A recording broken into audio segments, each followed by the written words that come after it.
Hi, I'm Michelle from Michelle's Romantic Tangle, and today we are shopping at Red, White, and Blue in Portland, Oregon. If you ask me what the earliest thrift store I remember from my childhood is, this is the one. My grandma and my mother and I would come up here, and we would shop for school clothes and books and just all sorts of things. I know I got a lot of toys and treasures at this store over the years, and every time I go in here, I still find myself looking for my grandma's hair over the racks. So this one holds a special place in my heart. I did not get the angle I wanted on this cookie jar, which is shaped like a brown moonshine whiskey jug, but these are literally on the floor, and I was as low as I could get trying to take pictures of them to share with you. The front wall of the store is all bric-a-brac, and one of these days I'm going to buy myself a bag full of pretty flowered china. Not on this trip because they didn't have a set that I loved enough that I had to bring it home with me. But it's going to happen. My daughter liked the fish plates. The prices are great if you're a senior citizen or with a senior citizen and it is a Wednesday. For the rest of us, they're okay. They're not as sky high as a lot of other thrift stores. But I miss shopping with Grandma. That was a fun Halloween mug with a pumpkin scarecrow. Fun enough that I took a second look at it. I did find myself tempted by a few things on this trip, but I didn't bring anything home. I think my daughter bought some clothes. Here they are a metal owl salt and pepper shaker set. They were just cute and kind of ominous looking. Sinister, I guess is the word I want, but I don't even remember if I looked at the price.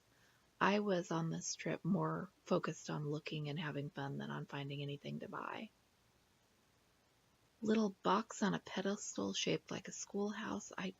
The pedestal puzzles me.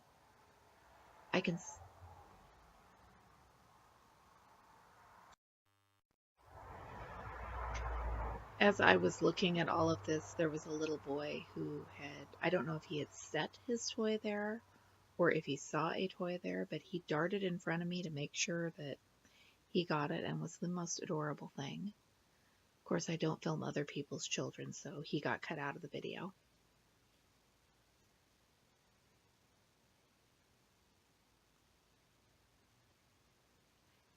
Does anyone else think this is like playing a game of I Spy? Because when I go back and I edit these videos, I see all sorts of things that did not catch my eye in the store.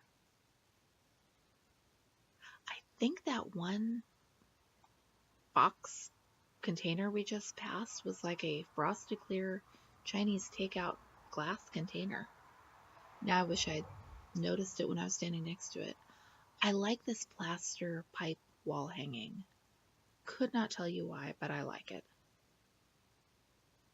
Lots of brass, I am seeing lanterns everywhere, new and in the thrift stores. Some fish candle holders. I love the crab. Tempted by the crab, but not tempted enough to give him a home at my house with me.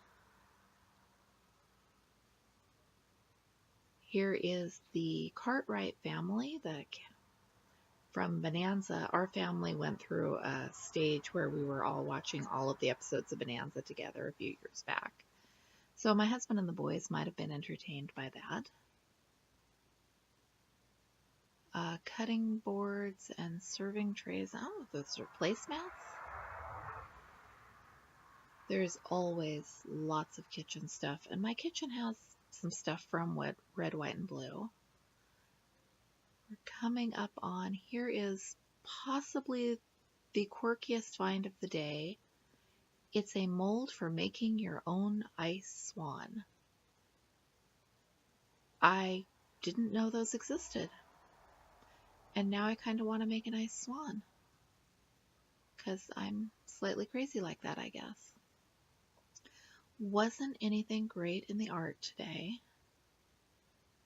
No stitching, nothing so quirky. It was fun.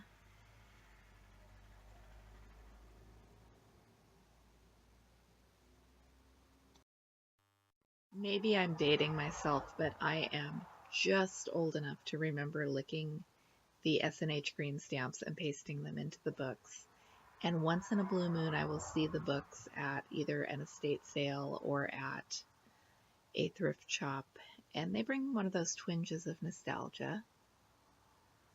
I'm not sure if making our own gummy bears would be more or less practical than making our own ice swan. Bag of random seashells. There's so much in these bags. I never look through all of them. The cookie cutters. There's that one in the front was a scarecrow, like a spooky Halloween scarecrow that would go with that mug from the front wall. We've got some brass fans here for decoration. Some bobbins that I am guessing would be a great deal if you have the machine for those bobbins and recognize them for what they are. Lots of thread. I never have the patience to go through all those bags, and I know I'm missing things. This is the Goodwill up the street. What's your red rubber ball? Discover your inspiration and chase it for a lifetime. It was an intriguing title. I have seen more floss in the past month or so. There were 3 boxes there, $5 each, which is a great deal, but I think I have enough floss for this second very well used dragon incense burner. And I love these little, I don't know what that is, box cage something. I'm going to bring home one of those. I have an idea for one of those, but not this trip. Lots of not this trip. I love these little metal buildings.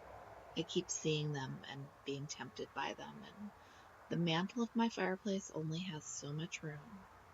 The box was pretty. There is another box here coming up that was even prettier. There it is, the fish. It was a super heavy resin and it was $10, so I didn't bring anything home from Goodwill either. My daughter bought a cookie jar shaped like a fox that is really nice. And on with our game of I Spy with more bric-a-brac. It is just always interesting, the combination of stuff, and look at the dinosaur. Thank you for watching. I am Michelle with Michelle's Romantic Tangle, and I hope you enjoyed thrifting with me at what is my absolute favorite thrift store. I'll see you again soon.